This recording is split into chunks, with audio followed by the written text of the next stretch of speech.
Hey guys, and welcome back to the Sonic X comparison series, where I take a look at all the changes made to Sonic X when it was broadcast internationally and licensed by 4Kids. At this point, I've made 4 videos covering the first 4 sagas. I would suggest you guys check out those videos if you can, as they provide important foundational context to some of the general censorship that I won't cover in this video, as they're all over the English dubbed version. Also, the Chaos and Project Shadow sagas are both adaptations of the first 2 Sonic Adventure games, so go give me more views please, if you can. Today, I'm looking at the Eggmoon Saga, which focuses on Eggman's redemption arc in the Sonic X anime, although this doesn't quite pan out. This saga spans episodes 39 to 41, a much shorter saga than we've seen thus far, but still filled with plenty of 4Kids shenanigans. How was this saga censored? Well, block out the sun and sell your own energy balls, because that actually happens here as I deep dive into how 4Kids censored Sonic X, the Eggmoon Saga. Episode 39 has been retitled from Chaotix Detective Agency to Defective Detectives. The first change, shockingly, doesn't happen until nearly 6 minutes into the episode. The detective office and open text on Team Chaotix Detective Agency are removed. Actually, the signs are removed too. When Vector is reading about Sonic's exploits on Earth, the text on the newspaper is removed and replaced by these black blocks. And shortly after, we get one of the biggest variations between the 4Kids dub and the original version of Sonic X. The Japanese version segues into Espio stealing a VCR so that they can watch Sonic X, the show, in order to understand what exactly has happened in this world. This 4-minute long scene is cut out of the dub. The dub, however, creates its own flashback that equates to roughly 3 minutes in length. It uses footage from the entire series up until this point, and uses Vector reading the newspaper as the variable to communicate this. It's a pretty baffling change considering that a lot of footage was reworked in order to make this executable in the English dub.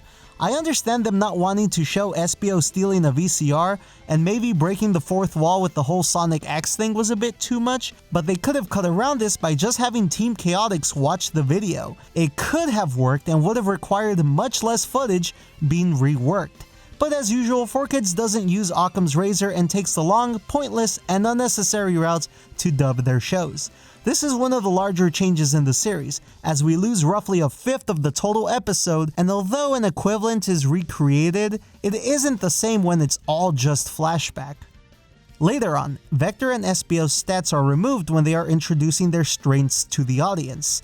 I don't see blood type or girthiness, so I give this a 3 out of 10 in terms of character exploration. Aside from removing the text on Espio's character introduction, one of the follow-up scenes that introduces him is also cut out, probably because it has that Japanese tsunami aesthetic. Later on, the detective office and open text are removed from Team Chaotix's detective agency once again. The signs are missing here as well. And the last change is a rather famous one. Vector pretends to imitate Columbo, and the cigar between his fingers is removed. Strangely enough, the smoking gesture was left alone, so I take it 4Kids took the easy route on this one.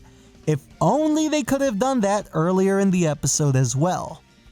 Episode 40 has been retitled from Eggman Corporation to Sunblock Solution. The first change is that the dub removes the scene of Bokkun freaking out and pulling out his shamisen and playing for Deco and Boko. This is a roughly 20-second long cut that is removed from the dub. When Eggman's solar eclipse machine goes live, there is some footage that is cut out of the dub, and rearranging the footage as well. This happens when folks are on TV watching what's going on. One scene is removed, and then there is another that is reversed and trimmed down in the dub. 4Kids being 4Kids as usual. The protesters coming to the president's office to protest the permanent nighttime has a minor edit in the scene. One of the signs' text has been changed from "all we need is bright" to "all we need is light." This is a matter of grammatical correctness, people, but at least the text wasn't removed like in earlier sagas. Also note that the president's former aide is here in all his bum glory. A scene of Bokkun freaking out over President Eggman is removed. It's a 12-second long cut, but the biggest tragedy here is the removal of Bokkun being so animated. This next scene has 2 instances of text removal. If you look right under the TV, there's some barely noticeable text that's removed. I can't make it out, but maybe you guys can. Also keep this in mind for the next episode. Then the Diamond Stadium banner is removed in the same scene.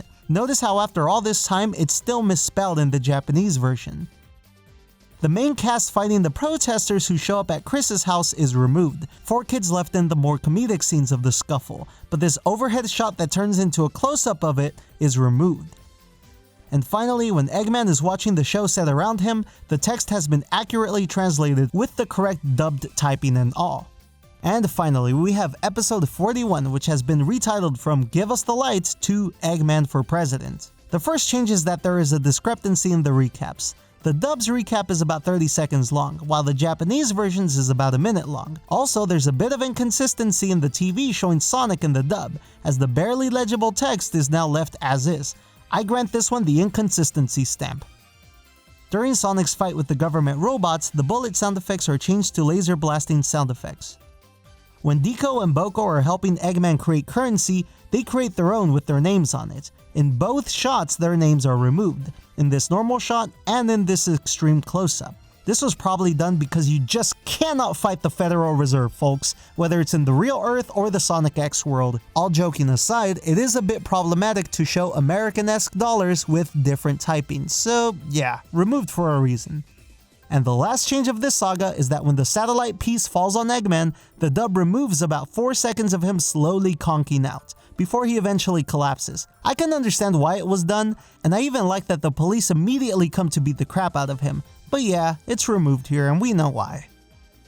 And that about covers the Egg Moon saga. At only 3 episodes, there wasn't too much opportunity for substantial change in this saga. However, 4Kids still managed to shenanigan their way through it, as there is a lot of cut footage in here. It isn't as bad as other sagas in terms of removal of context, but there is a few instances of reorganization of scenes, like with Team Chaotix that really shows 4Kids at their most lazy, but bafflingly, also at their most creative. It takes a lot of effort to greenlight all these changes, having to go from script supervisors to the visual effects department, so kudos on them for the coordination, but not the biggest fan of these. Either way, tune in next week as I cover the ML Saga, which serves as a prequel and quasi-adaptation of Sonic Battle. This spans episodes 42 to 46. As usual guys, thank you so much for watching. Please like, comment, and subscribe to let me know what you guys think and whether you want more Sonic X comparisons or not. Let me know your thoughts, favorite censor, whatever, as I'd be interested in hearing it. I know this isn't the longest or even the most stimulating arc of the Sonic X anime, but there was plenty of fun stuff in here. Let me know what you liked and didn't like. Thank you guys again, and as always, have a good one.